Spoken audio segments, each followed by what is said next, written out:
Hey there, it's Melissa, and I'm so excited to be back with you today because I'm about to create my first layout with the new Miriam Bright collection.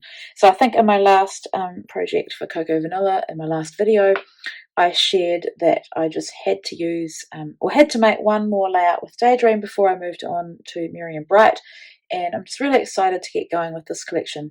My assignment or challenge for my layout today is to use black. So sort of the prompt that we were given was you could use a black cut file, you could use black paint, um, somehow incorporate black. Now there isn't a lot of black in this collection. If I have a look, yeah, obviously this paper here has got writing, but it's not a really bold black. And even looking at these accessory stickers, these are written in black, but once again, it's not a bold black. Let me see. If I pull this sheet of paper here, it's got a few like kind of black details. They're almost navy, so I mean that looks black there, but yeah. And I think that's a great thing that there's not a lot of black in this collection because it will make it easy for me to incorporate it. So I'll show you what I've got. I haven't really looked at embellishments yet, but I have this photo of Brielle. I think this is 2018. I'll have to check. I'm still scrapping older Christmas photos. I do December daily, but I also like to do some Christmas layouts for my kids for each of their albums. So this is her at one of our local cafes with a Christmas themed cookie. It's really cute. She just looks cute in this photo, and I think it's going to work really well with this collection. So what I've pulled is this paper, Oh What Fun, with the beautiful Jingle Bells script. This is probably Zoe's handwriting. I'm not sure. It must be. I'm guessing.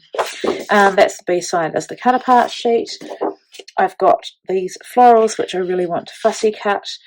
And I've also pulled this, and I'm not sure. I'm tempted to use this as a background. I was going to use this, but I might challenge myself because this is very busy, and I think it would be really fun to use black to somehow tone it down a bit. And I'm going to use black paint, so let's get started. So the first thing I did was go through the A5 paper stack and select some of these papers to back my photo.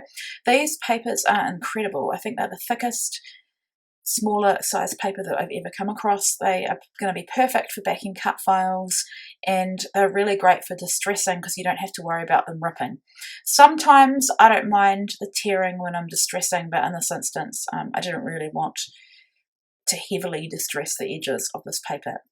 So I've selected that beautiful pink one and also that green one with a like snowflake look, and I've just glued my photo on the first piece of paper, and then I want to offset them. So I'll cut them, I'll line them up square to cut them, and then offset them when I glue them. And I'm also wanting to use some of that script paper. So that's the paper that I had at the beginning that I thought I may make my layout, may make it the background to my layout, but I decided, like I said, to challenge myself and use the paper that you can see there with all the phrases on it. So I've torn the bottom edge of this paper, and there's a way that you rip. If you tear from right to left, you'll get the exposed inner core of the paper. I love that look. I always do that. So there's a little tip if you're wondering how I do that. Yeah, if you tear the other way, then you'll end up with that core on the back of the paper, if that makes sense. So then I went through off camera the card pack, and I wanted to select a title or a card that was going to work as a title, so I went with that Making Spirits Bright. And then I also needed something for my journaling because this background paper is so bold. Now, apologies if you can hear the building noise in the background. Often when I do a voiceover, I have someone mowing the lawns or the rubbish truck or something going on. So yeah, nothing I can do. It's my neighbours. Yeah, so now I'm getting to the black acrylic paint stage of this layout. Now I could have put gesso down, but I decided not to, mostly because I'm brushing this on with a dry foam brush. I wanted a kind of streaky, imperfect look on the edges of where I'm putting the paint. If I had wanted this to be more smooth and perfect, then I would wet my brush and that I think that would spread the acrylic paint in a more controlled manner, but I'm not wanting that because I'm not a tidy scrapbooker. I was going to say I'm not a tidy person, but I do like things clean and tidy, so yeah. And you know, it's quite bold, that black, but that's the look I'm wanting, and I think it'll tone down once I embellish and add a bit more mixed media over the top. So I've put that aside to dry, and while I find that acrylic paint dries really quickly, especially if you put it on quite thin, and now I'm just sort of playing around with my embellishment, I mean off the page, because I'm waiting for that to dry, and I know that I want to fussy cut some of these florals, so I've selected a cluster that I think is going to work. And it's also off to the side of that page, so I don't have to cut into it too much. Often I find the first layout I make with a new collection quite hard because everything is available. So just trying to limit myself. So there's two ways you could fussy cut this piece of paper.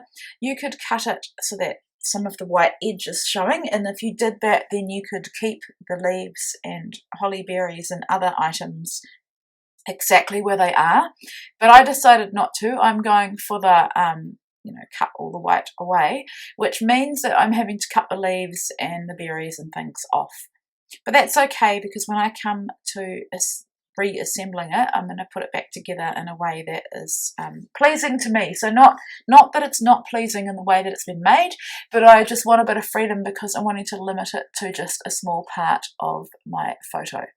So here I'm adding some white, it's Liquitex acrylic ink, and I love using it. And you do have to let it dry. Like, I got my heat gun onto it. You don't want to do that really because it can bubble. So the best way to let it dry is just to leave it.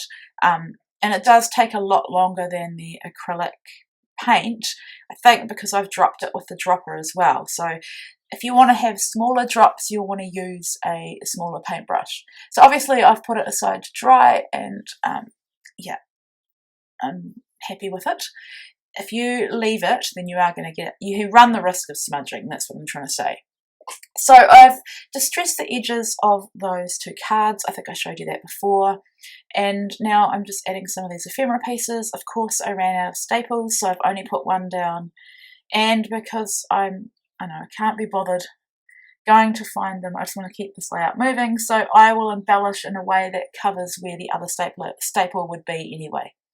I've got one of those gorgeous little candy houses, and I've just tucked that over my journaling card. I know that I'm not limiting my journaling by doing that, because there's not too much that I want to say about this photo. So here I'm putting this floral back together, and like I said, I'm adding the leaves where I want them to go. I've bent up the petals of the flowers, and then I've put some little dimensional adhesives underneath just to give them a bit of movement and a bit more dimension than if they were just curled, because I'm aware that once this goes into a page protector, it could actually end up quite flat. So bending that Sweet Memories little banner, I bend it through the middle to add some dimension to it as well. And you'll notice I use a lot of liquid adhesive. I used to use just double-sided tape, but I've just totally embraced using liquid adhesive as my adhesive of choice, and I just love that it just dries and everything stays in place. So I've added that little fun banner and a ticket above the photo. So my main cluster obviously is the floral, and then I wanted a secondary cluster just above the photo as well, and of course I had to add one of those gorgeous puffy stars. They're just gold and very, very beautiful. Adding my journaling now about getting the cookie from one of our local cafes. And I remember this day it was actually horrible weather outside, which can happen in our summer. Where we live, it's even been known to snow on Christmas Day during summer on our mountains. So now I'm adding some just gold splatters. Now, you're not going to see me finish this layout. I thought I was finished, but it really kind of bothered me that something was missing. It needed something more. And so what I do off camera is add some really large black splatters and some gold splatters, because it just needed something else to tie it all together. And so here I am adding what I think are my finishing touches, which are some small black splatters. And like I said, you'll see in the final layout the big splitters that definitely tie this layout together. Thanks so much for watching.